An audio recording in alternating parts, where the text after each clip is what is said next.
Puji Tuhan, selamat sore, selamat bertemu lagi dalam kasih dan sayangnya Tuhan Yesus Kristus.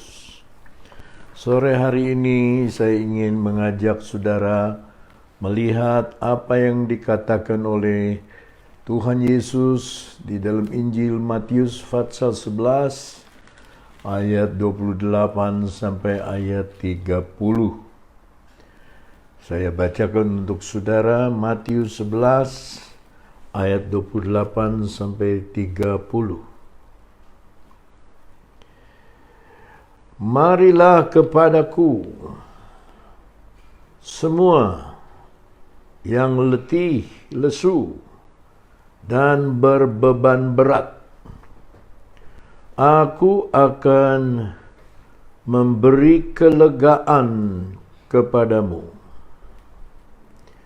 Pikulah kuk yang kupasang dan belajarlah padaku, karena aku lemah lembut dan rendah hati, dan jiwamu akan mendapat ketenangan. Sebab kuk yang kupasang itu enak, dan bebanku pun ringan. Sore hari ini Yesus mengundang saudara-saudara semua umat manusia, khususnya yang berbeban berat dan letih lesu, untuk datang kepadanya. Bukan datang kepada manusia, bukan datang kepada satu kepercayaan, tapi datang kepada pribadi Yesus. Datang kepadanya. Kenapa dia mengundang ini? Marilah kepadaku semua yang letih lesu. Sebab mayoritas manusia merasa dirinya kuat, dan ketika dia kuat, dia tidak perlu apa-apa. Tetapi sama seperti kita dengan kendaraan kita, kita tidak bisa terus jalan. Satu kali tangki bensinnya harus diisi ulang. Demikian juga dengan manusia. Ketika dia lapar di perjalanan, dia mencari restoran. Itu sebab datang kata ini, aku akan memberikan kelegaan. Bahasa Inggrisnya, and I will give you rest. Dari kata rest, anapauo, datanglah kata anapause, atau pause, atau pause, yaitu berhenti sebentar. Dari kata rest datanglah kata restoran, di mana kita lelah di perjalanan, berhenti sebentar di restoran, minum yang menyegarkan, makan makanan yang akan membuat kita kembali, minum kopi dan sebagainya, untuk melanjutkan perjalanan lagi. Demikian juga dengan kita. Hidup kita ini penuh dengan tantangan. Ayub pasal 7 ayat 1 berkata, hidup manusia di bumi ini seperti orang perang adanya. Seperti orang buruh yang bekerja, tiada henti dari pagi sampai sore. Kalau orang berperang selalu waspada, tidak ada rileksnya. Nah, kepada orang-orang yang demikianlah Yesus mengundang sore hari ini. Marilah kepadaku.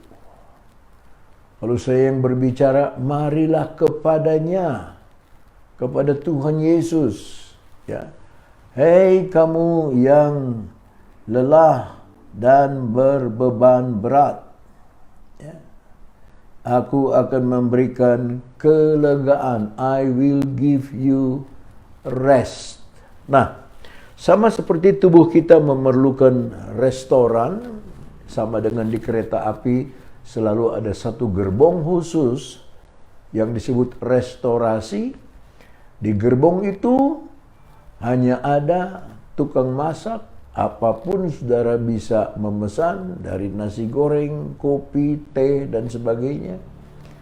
Dan gerbong itu disebut gerbong restorasi. Bukan tempat penumpang duduk, tapi tempat penumpang melepaskan lelah, minum makanan dan minuman untuk menguatkan badannya lagi selama di perjalanan.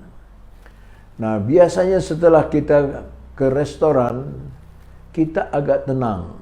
Ya, ketika perut kita kenyang, lidah kita puas dengan minuman, badan kita tidak haus lagi, kita tenang. Dan kalau sudah tenang, biasanya kita tertidur.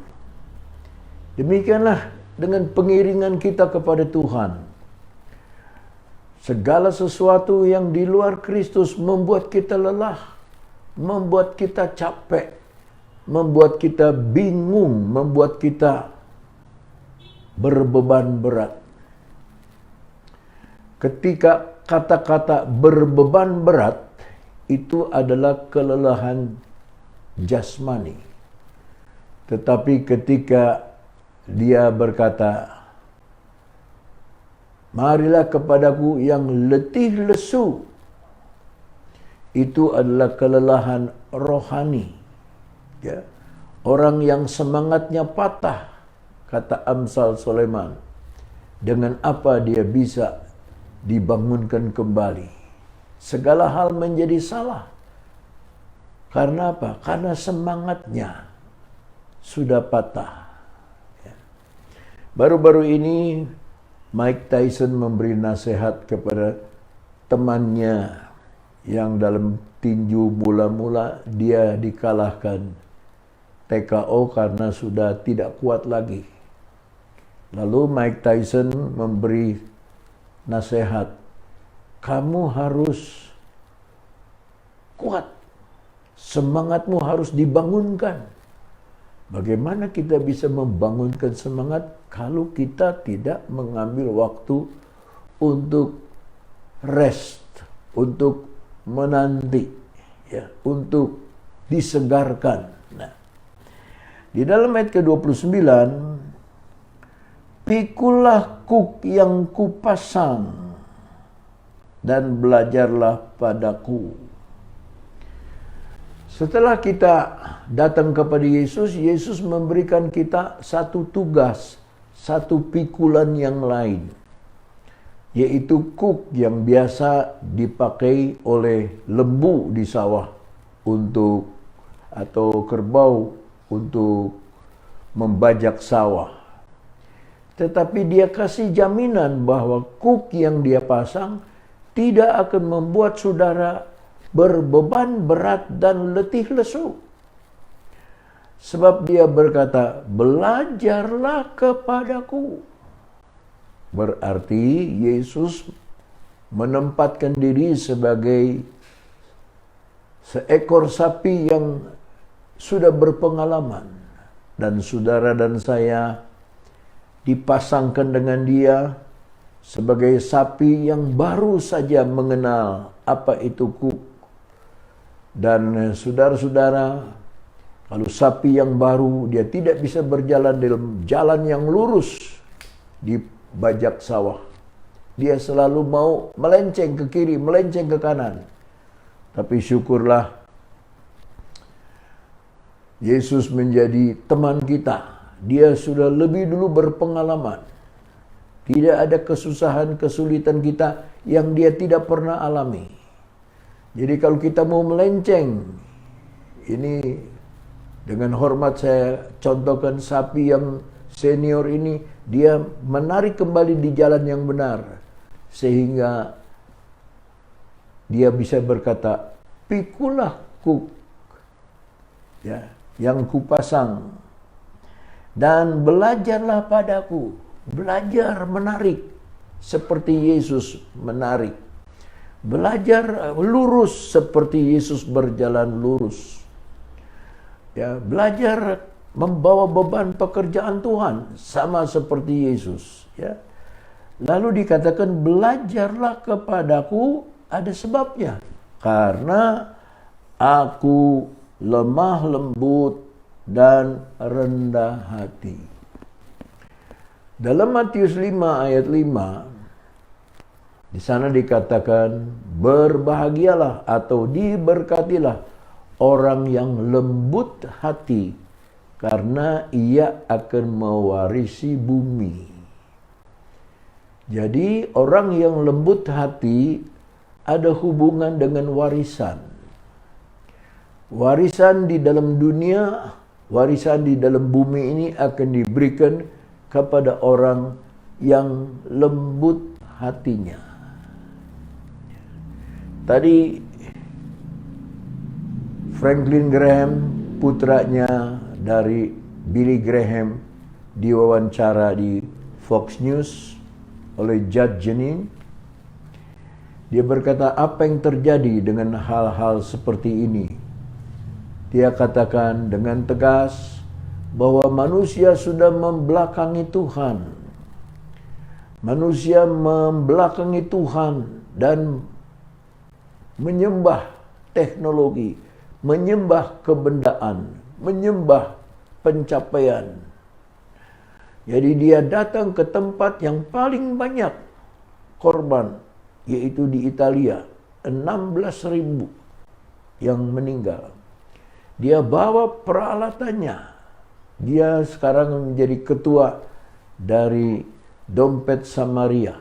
Ya, dia bangun di sana, saudara, tenda-tenda besar, makanan-makanan, ya, dan alat-alat kesehatan, obat-obat untuk membantu para relawan di sana. Dan dia juga membantu di Amerika Barat, di Los Angeles dan San Francisco. Dia membantu yang di Amerika. Dan kemarin Presiden Donald Trump berkata, Amerika harus bersiap untuk hal yang lebih besar lagi. Kemungkinan pekan depan ini akan lebih besar lagi korban yang lebih banyak. Mendengar itu kita bisa capek hati, lelah, lesu. Tapi Yesus berkata, belajarlah kepadaku, karena aku lemah lembut dan rendah hati. Di sekolah tinggi manapun tidak ada pelajaran rendah hati. Di sekolah Alkitab manapun di dunia tidak ada pelajaran rendah hati. Rendah hati kita hanya belajar dari Yesus saja. Sebab di dalam Filipi pasal 2, dia yang sama seperti Allah. Dia tidak menganggap kesetaraan dengan Allah sebagai milik yang harus dipertahankan. Tetapi dia mengosongkan diri, kenosis, menghampakan diri, menjadi manusia. Dan dia belajar taat, bahkan taat sebagai hamba sampai disalib. Dan oleh karena dia taat sebagai hamba sampai disalib, Allah mengaruniakan kepada dia nama di atas segala nama. Supaya segala lutut dan semua lidah akan mengaku, lutut akan bertelut dan mengaku bahwa dia adalah Tuhan dan Juru Selamat. Hanya dia yang bisa mengajarkan kita rendah hati. Pawang anjing, saudara-saudara, bisa mengajar anjing yang begitu liar menjadi jinak, menjadi mengerti apa maksud dari pelatihnya, ya, apa maksud yang diinginkan oleh pelatihnya. Maka pawang kita rohani, yaitu Yesus, dia berkata, belajarlah kepadaku. Mungkin kita sebagai sapi yang baru agak liar, agak ingin pakai jalan sendiri. Tapi dia tahu meluruskan yang bengkok. Ya. Mengangkat lubang-lubang, meratakan jalan sehingga kita berjalan bersama dengan dia dalam ladang Tuhan dengan tidak kurang satu apa, karena kita belajar dari dia yang lemah lembut dan rendah hati. Musa di dalam Bilangan 12 ayat 3 disebutkan orang yang paling lembut hatinya di muka bumi ini. Tetapi ketika Tuhan suruh dia berkata kepada batu karang supaya keluar air, karena dengan amarahnya dia pukul batu karang itu dengan tongkat. Sehingga Tuhan bilang, kamu hanya bisa melihat tanah perjanjian, tapi kamu tidak boleh menikmati tanah perjanjian yang berkelimpahan air susu dan air madu itu.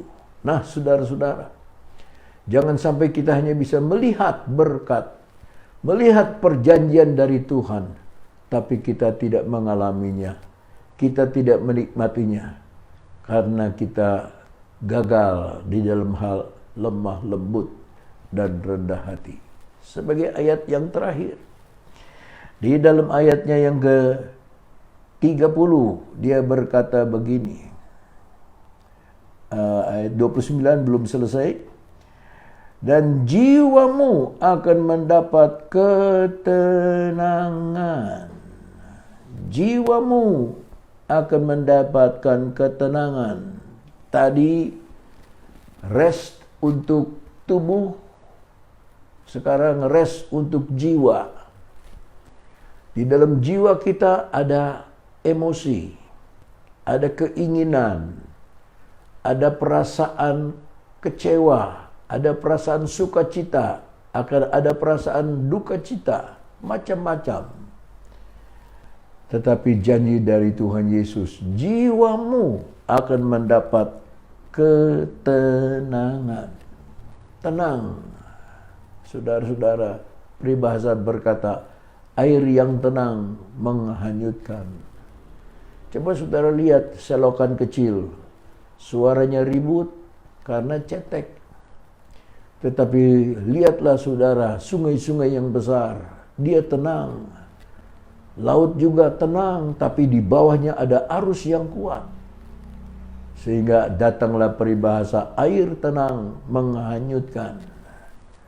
Lalu ayat ke-30 dia berkata, sebab kuk yang kupasang itu enak dan bebanku ringan. Bahasa Inggris, for my yoke is easy. Easy itu gampang, mudah. Karena dia menemani kita. Dan bebanku pun ringan.